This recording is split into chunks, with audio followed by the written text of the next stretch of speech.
এবার থেকে মা ক্যান্টিনে মিলবে মাছ ভাত খেতে গেলে দিতে হবে 5 টাকার কিছু বেশি।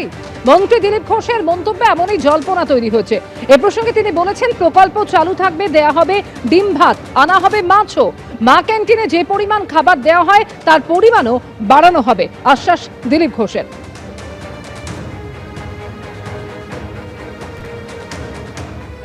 একদিন ডিম ভাত যেটা 5 টাকায় ছিল ওটা চালু থাকবে, তার সঙ্গে মাছকেও ইন্ট্রোডিউস করা হবে, আর একটু তার কোয়ালিটি ঠিকঠাক করা হবে যাতে লোক খেতে পায়। একটু কোয়ান্টিটি বাড়ানো হবে, আরও বেশি জায়গায় করা যায় কিনা, এটা গরিব মানুষদের জন্য ব্যবস্থা আছে, সেটাকে ঠিকঠাক করা। এই ক্ষেত্রে কি কোনো দিনক্ষণ ঠিক হয়েছে বা ও সঙ্গে সঙ্গে লাগু হয়ে গেছে, সিএম বলে দিয়েছেন যত তাড়াতাড়ি সম্ভব ওটা চালু হয়ে যাবে। ওটা কি 5 টাকাতেই থাকবে? আপাতত 5 টাকা আছে, দেখা যাক, যদি মনে হয় বাড়াবার দরকার আছে, খরচা যদি বাড়ে তখন সরকার ভাববে।